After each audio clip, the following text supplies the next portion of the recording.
Sir ఇప్పుడు ఆంధ్రప్రదేశ్ కి కూటమి ప్రభుత్వం వచ్చి 2 సంవత్సరాలు అవుతుంది. చంద్రబాబు నాయుడు గారు ఈ వయసులో కూడా అనేక రకాల దేశాలు తిరిగి అనేక రకాల పెట్టుబడులు కంపెనీలు తీసుకుని వస్తున్నారు. ఎలా అనిపిస్తుంది సార్?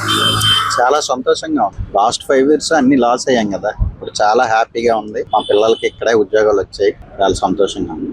సార్ ఇప్పుడు చంద్రబాబు నాయుడు గారు ఏదైతే పథకాలు హామీ చేశారు, ఇప్పుడు సూపర్ 6 అనేది సూపర్ 6 అయింది. ఎలా అనిపిస్తుంది సార్? ఈ సూపర్ 6 అనేది సూపర్ హిట్ అయింది సార్. 250 రూపాయలు పెంచడానికి 4 ఏళ్ళు పెట్టింది. ఎక్కి టక్కున పెంచాడు. ఇంకా ఆయన చెప్పడానికి ఏం లేదు సార్, ఈయన అనడానికి ఏం లేదు. Super sir. కూటమి ప్రభుత్వం అయితే అద్భుతంగా చేస్తుంది. రోడ్లు కూడా ఇంత ముందు చాలా ఇబ్బందిగా ఉండేది, ఇప్పుడు అంతా బాగున్నాయి కదా.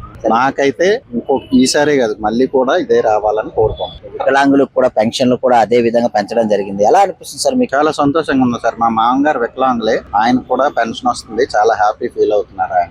ఇల్లు స్థలాలు కూడా 3 సెంట్లు అనేది పేదలకైతే ఏదైతే హామీ ఇచ్చారో అది పథకాలు కూడా సేకరించబడింది ఆన్లైన్ లోనే. ఇవన్నీ చూస్తుంటే మీకు ఎలా అనిపిస్తుంది? చంద్రబాబు నాయుడు గారు కానీ, లోకేష్ గారు కానీ, పవన్ కళ్యాణ్ గానీ పనితీరు ఎట్లా ఉన్నారు? చాలా బాగుంది సార్. లోకేష్ గారి పనితీరు బాగుంది, అలాగే పవన్ కళ్యాణ్ కూడా చాలా చక్కగా సహకరిస్తున్నారు. ఎంతమంది ఎన్ని చెప్పినా కూడా అందరూ కలిసి ఉన్నారు. కూటమి ఇలాగే మరొక 5 ఏళ్ళు కూడా అధికారంలో ఉండాలని మనస్ఫూర్తిగా